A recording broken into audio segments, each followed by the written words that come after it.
1, 2, 3, 4 sub itu aluminium, ininya plastik nih. Ini plastik nih teman-teman nih, cover timingnya itu plastik. Kalau yang lama itu bawah aluminium, tengah besi cor, terus aluminium, terus aluminium. Kalau yang lama ya, kalau ini dia aluminium, plastik. Nah ini cover valve-nya dia plastik. Manfaatnya apa ketika mobil ini dibuat sedemikian rupa? Udah pasti karena untuk efisiensi. Ya mungkin efisiensi anggaran segala macam pembuatan dan yang lain-lain, tapi yang pasti yang kita rasakan adalah efisiensi bahan bakar. Assalamualaikum warahmatullahi wabarakatuh. Halo semuanya, ketemu lagi sama saya Sungging Trenggono di channel saya FC Mobil TV.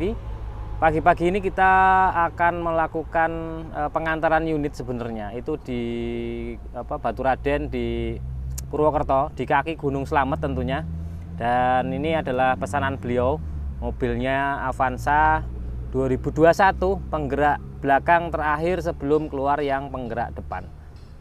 Kali ini kita tidak mereview secara detail, hanya kita mau menginformasikan buat teman-teman semua sebenarnya Avanza yang paling kuat itu Avanza yang seperti apa gitu kan. Karena kalau kita menilai kuat dan tidaknya itu kan pasti ujung-ujungnya teman-teman itu tanya ke saya itu sebenarnya kuat dan tidak itu dinilai dari apanya kan, seperti itu. Kuat dan tidak itu rata-rata orang itu menilainya hanya dari gampang rusak atau tidak, seperti itu ya. Kalau kita ngomongin barunya, sama-sama dalam kondisi baru dulu, itu pasti saya bilangnya akan memastikan kuat yang VVTi atau 2015 ke bawah. Kenapa seperti itu? Karena mesinnya itu tidak terlalu banyak elektronik. Yang mana ketika kita ngomongin tidak banyak elektronik, udah pasti kerusakan yang disebabkan elektronik pasti akan semakin sedikit. Mungkin ya ada kabel yang digigit tikus. Kalau dia elektroniknya semakin sedikit kan jarang banget yang bermasalah gitu kan. Sedangkan yang mobil dual VVTi itu lebih banyak elektroniknya. Bahkan mobil yang penggerak depan sekarang itu lebih banyak lagi elektroniknya. Itu kalau kita ngomongin kuat-kuat mana, kalau selama kondisinya bagus pasti kuatan yang 2015. Tapi semakin pemakaian, semakin tahun, semakin dipakai, semakin kilometer tinggi, udah pasti walaupun mobil itu kuat, tapi mobil itu tetap rusak juga kan, begitu ya. Jadi teman-teman perlu perhatikan adalah sebenarnya dual VVTi itu juga kuat ketika kita dapat mobil yang bagus. Terus VVTi yang 2015 itu juga super kuat kalau kita dapat yang kondisi bagus. Masalahnya adalah ketika kita cari yang VVTi yang kondisinya masih bagus, mulus dan halus, itu sangat sulit. Ya karena posisinya memang Avanza itu dipakai atau dibeli itu digunakan untuk kegiatan sehari-hari. Enggak jarang banget ya kita temukan Avanza itu dilus-lus di rumah, dikerudungin, disarungin, itu jarang. Tapi ada. Tapi yang sudah dikerudungin dan jarang dipakai itu ya jarang dijual gitu. Yang dijual biasanya mobil-mobil yang setiap hari dipakai, setiap hari digunakan, yang mana sudah waktunya servis, itulah yang dijual gitu. Kalau mobil-mobil simpenan seperti itu, rata-rata itu mereka enggak terlalu butuh sekali dengan namanya uang. Kecuali memang sudah kepepet atau pengen peremajaan, pengen ngerasain mobil yang lebih baru, ya mungkin seperti itu mereka ganti kan gitu teman-teman. Jadi memang kalau ditanyain kuatan mana, udah pasti kuatan yang VVTi. Cuma untuk cari kondisi yang bagus ya sangat sulit. Nah ketika kita bandingkan mending mana dual VVTi sama VVTi, ketika barangnya sama-sama bagus, mending yang VVTi. Tapi kalau ada yang dual VVTi kilometernya rendah dan kondisinya bagus, ya kenapa enggak? Karena mau enggak mau ini ya.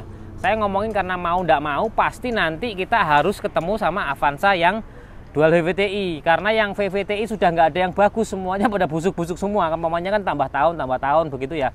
Jadi ketika tambah tahun udah pasti ya yang lama tuh akan rusak gitu loh. Makanya nggak kuat lagi.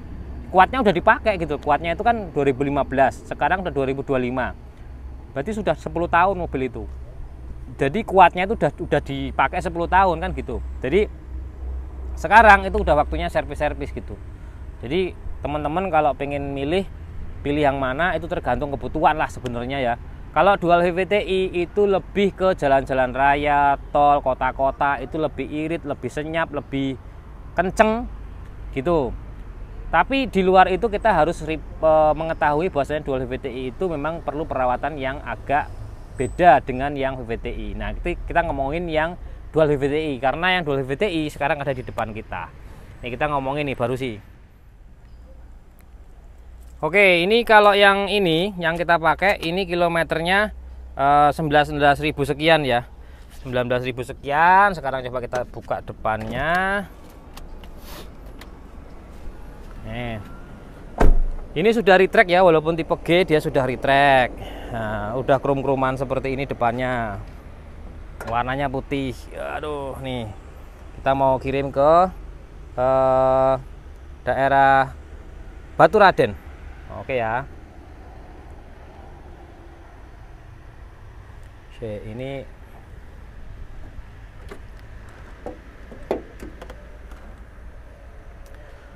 oke, kita ngomongin yang dual VVTi seperti ini. Jadi kalau dual VVTi seperti ini, posisinya ini mesinnya adalah 1 NRFE. Tenaga yang dihasilkan itu kan sekitar 95 HP di 6000 rpm. Kalau torsinya sekitar 121 Nm. Terus dia dual VVTi. Ini sensor untuk camshaftnya yang X, yang in yang sebelah sini. Jadi ada dua kan dual VVTi ya. OCV-nya. Jadi ini OCV, kalau yang VVTi cuma satu di samping, kalau ini dual VVTi dia OCV-nya 2. Sensornya ada 2 di sana. Terus yang sangat membedakan dari mesin yang VVTi adalah ini gasnya itu sudah pakai listrik nih, kabelnya pakai listrik di sininya. Ini throttle bodinya ini dia sudah pakai listrik, nggak pakai seling gas lagi. Cuma koplingnya aja, karena yang tipe 1300 tipe G itu masih pakai koplingnya pakai kabel seperti ini, pakai kabel baja, bukan pakai yang minyak gitu. Jadi bedanya itu ya. Yang paling signifikan ya ini gasnya. Jadi gasnya karena dia berdasarkan listrik, dia itu membuka jalur udara masuk ke mesin atau gasnya biar RPM-nya naik. Itu bukan hanya karena pedalnya. Jadi kalau kita nginjak pedal gas, pol, dia juga nggak akan buka pol, tapi tergantung dari semua sensor yang ada. Sensor udara masuk, sensor itu, terus sensor yang lain-lain itu dia baca gitu kan ya. Dengan kecepatan mesin dia baca, beban mesin dia baca, seperti itu teman-teman. Jadi memang kadang-kadang itu ada bilang kok telat ya, lelet ya, atau delay ya. Jadi ketika kita ngegas di sininya mobilnya itu nggak langsung naik RPM-nya, tapi mikir sih gitu loh. Mikir sih seperti itu. Jadi masih banyak sekali sensor-sensor yang ada di dual VVTi ini yang mengakibatkan dia tentu perawatannya lebih tinggi. Terus kemudian oli segala macamnya, pemakaian olinya juga lebih encer, karena biasanya kalau yang lama klepnya itu dia pakai lifter. Kalau ini pakai otomatis teman-teman, jadi udah otomatis berdasarkan oli. Jadi kalau olinya kurang bagus ya kasar mesinnya, bisa seperti itu. Terus dia panbelnya sudah pakai auto tensioner segala macam, jadi nggak perlu setel-setel lagi. Kalau udah bunyi ya ganti aja gitu. Jadi memang perawatannya lebih sensitif. Bloknya, blok samping mesin ini sini itu bloknya itu dari aluminium. Jadi memang headnya aluminium, bloknya aluminium, karternya aluminium, cover timing chainnya aluminium gitu. Jadi hampir semuanya dari bawah karter aluminium, blok aluminium, head aluminium, cover timing chain aluminium. Ini untuk klepnya, cover klepnya ini plastik ya, tapi bawahnya ini juga aluminium. Jadi dia ada 1, 2, 3, 4 sub itu aluminium, ininya plastik nih. Ini plastik nih teman-teman nih, cover timingnya itu plastik. Kalau yang lama itu bawah aluminium, tengah besi cor, terus aluminium, terus aluminium kalau yang lama ya. Kalau ini dia aluminium, plastik. Nah ini cover valve-nya dia plastik. Manfaatnya apa ketika mobil ini dibuat sedemikian rupa? Udah pasti karena untuk efisiensi. Ya mungkin efisiensi anggaran segala macam pembuatan dan yang lain-lain. Tapi yang pasti yang kita rasakan adalah efisiensi bahan bakar. Pasti lebih ngirit.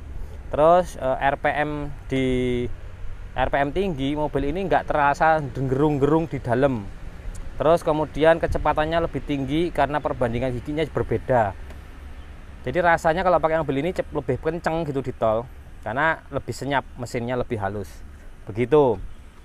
Terus kalau ngomongin itu mesin ya, kalau ngomongin mesin seperti itu. Ini ya walaupun tipe G dia sudah ABS ya. Sudah ABS, kemudian juga Elektriknya banyak sekali ya, mulai dari EPS, engine, kemudian speedometer pakai ECU sendiri. Ini BCM juga body control modul yang ngatur semua elektrik di mesin ini, di mobil ini itu diatur secara elektronik juga. Jadi modulnya lumayan banyak teman-teman. Jadi kalau teman-teman nyari yang tahunnya lebih muda ya dual VVT itu enggak ada pilihan yang lain ya. Artinya kalau Avanza ya mesinnya memang ini, penggerak depan pun masih pakai mesin yang ini. Cuma memang dia posisinya sudah diatur sedemikian rupa untuk jadi penggerak depan. Jadi memang mesin ini dibuat sedemikian rupa agar awet. Ketika ya itu tadi olinya harus bagus, coolant-nya harus bagus. Nah, terus kalau itu udah bagus semua, insya Allah mesinnya ini awet, sama seperti yang VVTi. Cuma ya itu tadi ya, karena gasnya berdasarkan elektrik, dia nggak bisa spontan seperti yang lama atau VVTi. Tapi keunggulannya itu adalah lebih irit, lebih senyap, lebih kenceng. Nah, tapi ke jalan datar, kalau lebih nanjak, ya ini lebih lemot tentunya gitu. Ya semua ada plus dan minusnya masing-masing ya teman-teman ya. Nah, seperti ini kondisinya.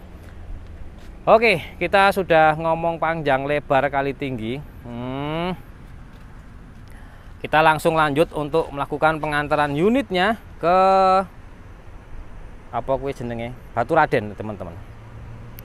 Ini kita berdua sama Pak Eyu sana itu. Terima kasih buat teman-teman semua ya. Oke, buat teman-teman semua. Jadi kita langsung mau lanjut ke Baturaden. Posisinya di Purwokerto dan masih perjalanan kurang lebih 5 jam lagi. Terima kasih buat teman-teman yang sudah subscribe, like, dan komen. Semoga video ini bermanfaat. Saya Iri, wassalamualaikum warahmatullahi wabarakatuh. Tetap semangat. Dual VVTi pun oke ketika kita dapat yang kondisi bagus. Beli VVTi kalau kondisinya yang busuk ya nggak oke juga, karena itu pasti servisnya banyak sekali.